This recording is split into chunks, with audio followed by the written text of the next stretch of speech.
Good morning, children. Welcome all of you in English class. Children, today I will teach you chapter 12, a combat with. Children, today I will teach next part of chapter 12. Soon they were heading toward the forest. शीघ्र ही वे दोनों Amit and Surabhi forest की तरफ जाते हैं. They hardly knew what was about to happen. और उन्हें कुछ भी नहीं पता था कि क्या होने वाला है. But by the time they reach to the forest, और इस तरह वे लोग फॉरेस्ट तक पहुंच जाते थे. It was dark and quiet. वहाँ पर बिल्कुल अंधेरा था और शांति थी. A thick misty fog swirled around them. और एक घना कोहरा उनके चारों तरफ घूम रहा था. धुंधला कोहरा चारों तरफ घूम रहा था. Blocking their vision to a few hundred yard.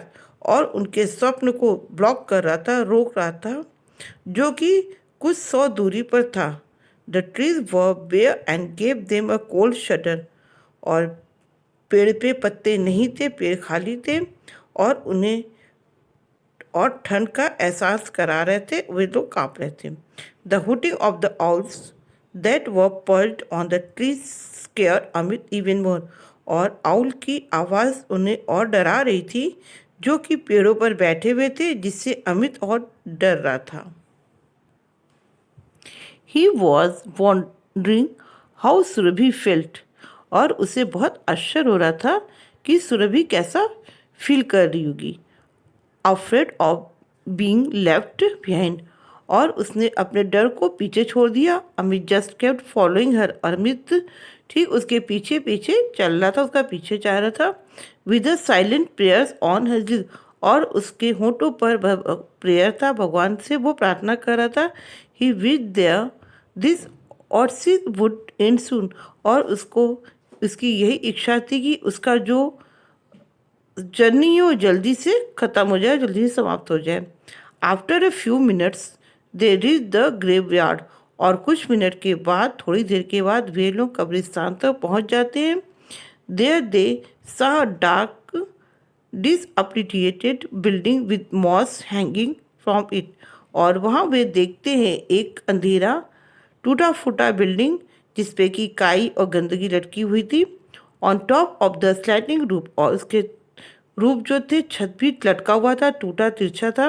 ऐसा मालूम हो रहा था, looked as it fall any time, कि वह किसी भी समय गिर जाएगा, टूट जाएगा. Surabhi was looking nervous. सुरभि भी बहुत इस समय नर्वस हो रही थी. She stood next to Amit who was shaking out of fear. वह अमित के बगल में खड़ी थी, जो कि डर के मारे कांप रहा था, हिल रहा था. Her nervousness made Amit shake even more. और उसका घबराहट जो है अमित को और डरा रहा था. In fact it was for the first time Amit had seen Surabhi frightened. और वास्तव में यह पहला ऐसा मौका था जब अमित ने सुरभि को डरे हुए देखा था. Suddenly both of them heard the sound of foot steps stomping on the dry leaves that had fallen on the ground. एकाएक उन लोगों ने आवाज़ सुनी किसी के पैरों की, और जो पत्तों पर, सूखे पत्तों पर चल रहे थे, जो कि जमीन पर गिरा हुआ था. They followed the sound and hid behind some bushes. वे लोग उस साउंड का पीछा किए और झाड़ियों के पीछे. A man of medium build stepped out of the shadow. और उन्होंने एक मीडियम साइज के एक आदमी को देखा, जो परछाई जिनकी दिख रही थी, उस आदमी को देखा. He was carrying a bag slung over his shoulder. और उसने अपने कंधे पर एक बैग लटकाया हुआ था. Behind him was a taller and bigger built man. और उस आदमी के पीछे एक उससे लंबा और बड़ा आदमी चल रहा था. The taller man was holding a handkerchief in his hand. और वो जो लंबा आदमी अपने हाथ में एक रुमाल पकड़े हुए था. It seem that the medium built man was unaware of the fact that he was being followed. ऐसा मालूम पड़ा था कि जो मीडियम साइज का आदमी था, वह इस बात से अनजान था कि उसके पीछे कोई चल रहा है. To their horror the taller man held the other man's from the back and place the handkerchief on his nose. उनका डर और यह देखकर बढ़ गया कि जो लंबा आदमी था, उसने दूसरे आदमी को पीछे से पकड़ा और उसके नाक पर रुमाल रख दिया. The other man fell to the ground unconscious. और जो दूसरा आदमी था वो ज़मीन पर अनकॉन्शियस होकर के अचेत होकर के गिर पड़ा।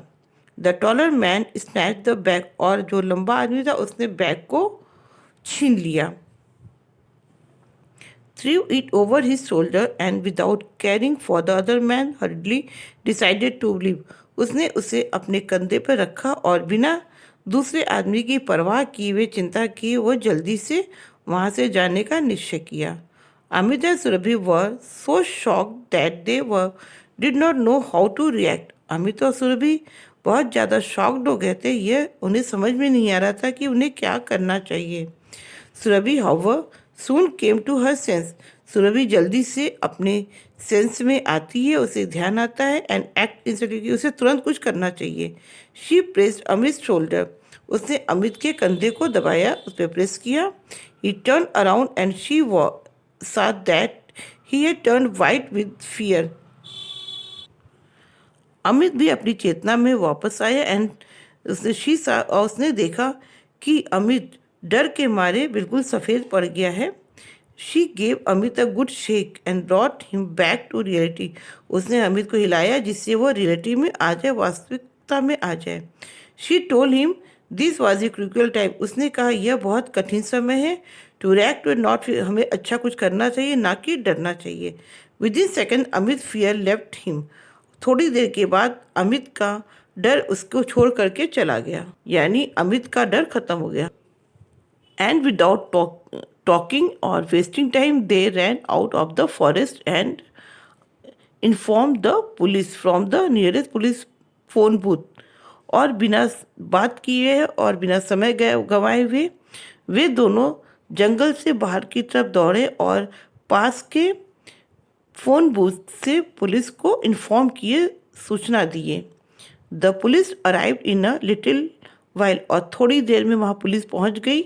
And interrogated the victim when he gain conscious, और उसके बाद से उसने विक्टिम से छानबीन किया और जब वो कॉन्शियस हो गया, जब वो चेतना में वापस आया। Within an hour they apprehended the suspect, और थोड़ी देर में 1 घंटे के अंदर उन लोगों ने विक्टिम को पकड़ लिया, जो अपराधी से उन्होंने उसे पकड़ लिया। On his information they also rounded off Vinay and Ramesh, और उन्होंने विनय और रमेश को बंदी बना लिया।